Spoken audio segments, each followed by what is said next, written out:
Hello and welcome to the first of several Campfire tutorial videos, and apologies for this admin menu that's hopefully not getting too much in the way. It's just obscuring a little bit of the menu, but hopefully you can see what's what. We're on my profile page. You can always reach that by clicking on the avatar here. That will take you back to the profile page.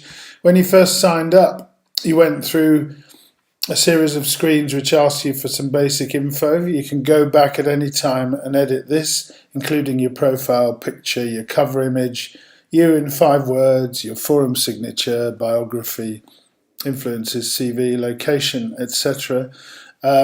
Skills and interests, you will have filled these in when you signed up. You can go back and edit them if you find you want to. Campfire, I think we should have that, shouldn't we, as an interest. And skills, etc. If you want to go back and re-edit those, that will determine which guilds you can actually be part of, as you're signed up automatically to guilds based on these key interests here. So those can be changed at any times on that tab, or basic info from there. So let's go back to home, which is my profile page. A quick run through there. When you've filled in the various key interests and skills, you will see them down here on the left hand side as key skills and interests. You can go through to any of these and find anything that's been tagged with these particular interests in a list by relevance, and also you can jump through to your guilds with one click here. You've also got a list of projects down the bottom. These are projects that I've created, so these will be visible also on your profile page. You've also got your wall, your what's happening part of your profile, which is the default view.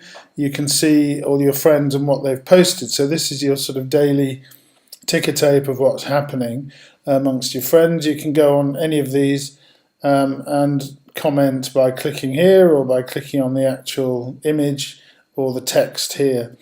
This will take you through to the actual status update, and you can see it's a status update, it says there. So we're sort of arguing over the colour of this sofa. Am I colourblind? I don't know, maybe. So you can see status updates because you've got the word update after them. The majority of stuff on your wall will probably be those. You can see this is a project. David's actually just testing projects, and you can go through, and by the icon you can identify what it is that you're looking at here. So we'll probably find, having said that, they're all updates, which they are on this page. We can go through to a third page and we can see, for instance, that's an article written by Ian Cuthbert, that's an article written by Rachel. You can see who's liked and commented above.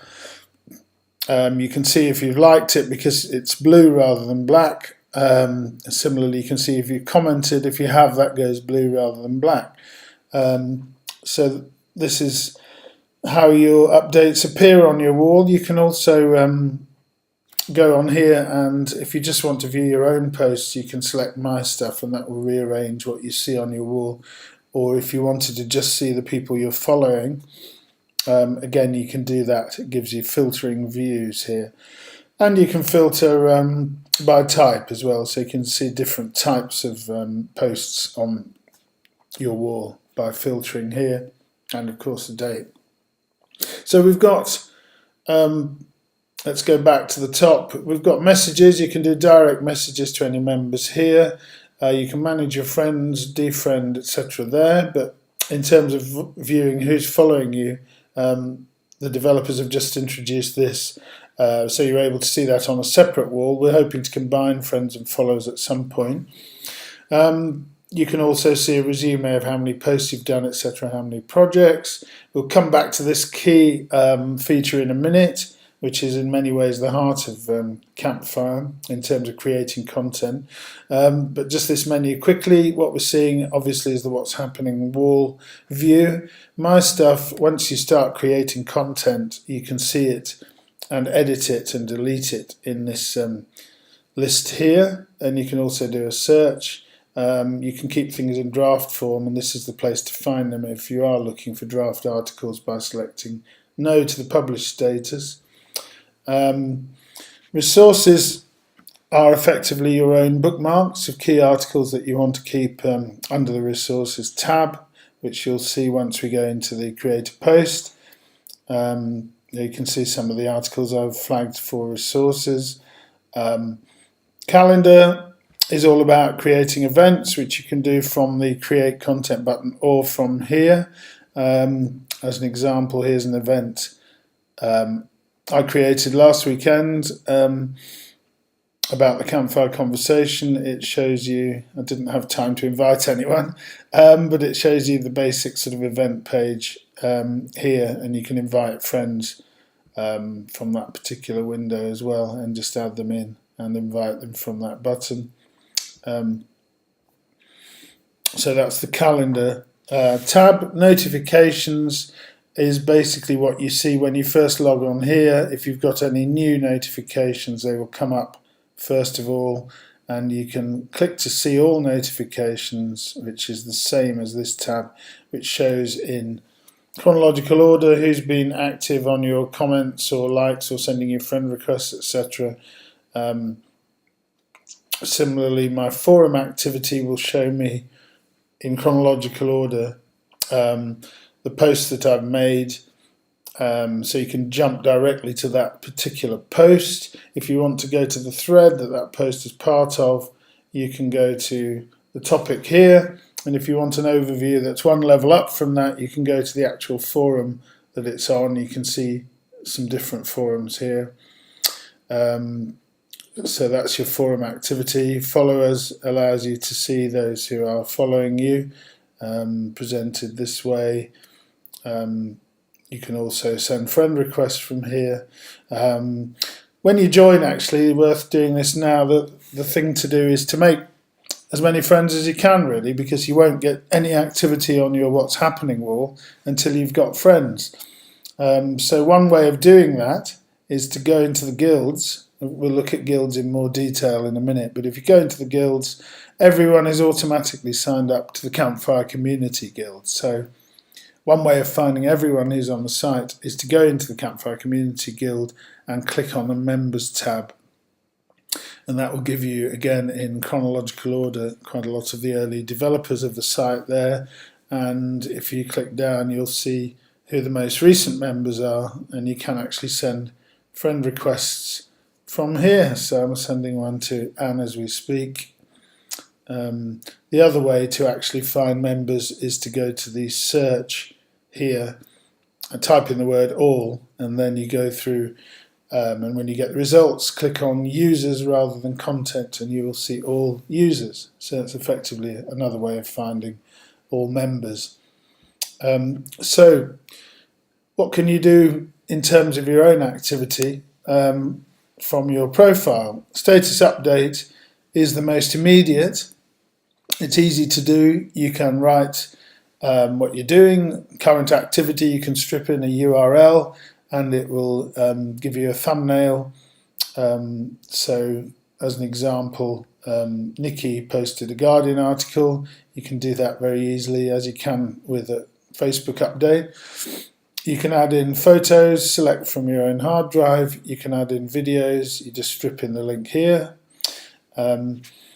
This is very useful, particularly for mobile, if you're on the move and you want to just do a quick update. But like Facebook, it disappears down your wall, never to be seen again. It's an update that can be found in a search, but it's not taggable. Whereas if you go into create content, you've got much more of an option in terms of tagging and sending to different parts of the site. So this is in many ways, as I say, the heart of Campfire. It's where the creativity really happens. So to quickly go through it, you can see this is the default is an article, which is really all the options in terms of bells and whistles. I'll just quickly go down the page. Obviously you need a title before you can post. You need a teaser text summary to grab people's attention to get them to click on your article. you need a good feature image, some size recommendations here. You can add an excerpt if you want to pull out a sentence or two, which will appear also in a bigger font in the body of the text. This is where you write the article. You can actually pull down the window if you want to make it bigger, or alternatively you can paste it from Word or from plain text, various options here. You can format with bolds. If you mouse over, you'll see what all these are. You can actually alter heading sizes, although it does look quite good if you're just typing it straight in. It will format automatically. At the moment, you can't add in images from your own hard drive other than putting them in a gallery space, which each article offers you the option to, but you can add in images if you copy the URL which are already on the web, and then it will give you a default size here which you can resize fairly quickly, and those can be placed at any point in the article. Other than that, it's a fairly standard text editing box, which we may be refining at some point in the future, but you can add in links which will appear at the end of the article. And then in terms of assets, you can add in videos by putting a straight URL in there from YouTube or Vimeo. You can add in a playlist, audio or video, by using the embed code rather than the actual URL. You can add a document, these formats we are supporting at the moment, and you can add a map in. So this is the crucial button to use with maps. You can put in the name of a place or a full address with postcode. It will find it very quickly. You insert the map and you select it to show there. And you can add a gallery. Again, it allows you to select, I think, up to 25 files, and you can also title them and caption them as well, which is a nice feature when you're looking at galleries there. It gives some advice on size of images there as well. So just to go back to the top of the page, type of article, were you to select one of the other options, say playlist, you'll immediately see that the options, we still have links in here, but the other options have disappeared apart from maps and obviously the text box. So this text box does appear in all of these options, so you can write about what you're presenting, but this really is in terms of being able to find stuff by type. This narrows down the search or widens the search options so you can find stuff more easily. The link set is particularly interesting because it allows you to put in a series of links around one subject all in one document, so it's like a bookmark document, and you can add an image, of course, taken from the website, screen grabbed or downloaded from the site you're linking to, and add in a description here as well. So once that's uploaded, you'll see an option to add another link there. So have a play around, don't be afraid to create something with each of these so you can see how they work. You can always delete them afterwards if you need to. In terms of themes, if you're sending something to the Bugle, which we'd encourage you to do if it's at all interesting in any way what you're creating, please do send it to the Bugle. It helps if you tick these so we can see where they're sending to, but it's not essential. What is important here is the visibility. So if you're creating a post, the default is that it will go to your own profile. But by selecting guilds, you're sending it to a guild editor. You have to select the actual guild further down this page. By selecting projects, you first have to create your own projects, which we'll do in a later tutorial. But you're sending it to yourself there effectively, unless you're part of a collaborative project, in which case you'll be sending it to the owner of the project. Resources we've already covered, it's your own bookmark page. Library, if you think your post is of interest to the community in a wider sense, then we'd love to have it sent to the library so it can be easily found there. For reference, we're all about building resources, and the library is a key part of that. And the Bugle is the overall site magazine, which you'll see here in the top menu. and by ticking Bugle, you're effectively sending it to the editor. So you're not doing direct posting to the Bugle or to guilds. You're sending it effectively to the editors. Similarly with the library, that is also curated. So you're presenting it to each of those entities on the site. So there's lots of potential for visibility as well as your own profile. Your feature may be in the lead slider of a guild. It may actually be on the front page magazine, the Bugle. And you can actually write about it in the forum and flag your post from there as well. So lots of potential for different ways of drawing attention to your post. So we've covered the main part of the upload page here. The other important part is the bottom, the tagging. So your key interests here, this corresponds to what you selected when you signed up. So do feel free to tag here. Again, it's not essential, but any tagging really helps find your article and helps place it on the site.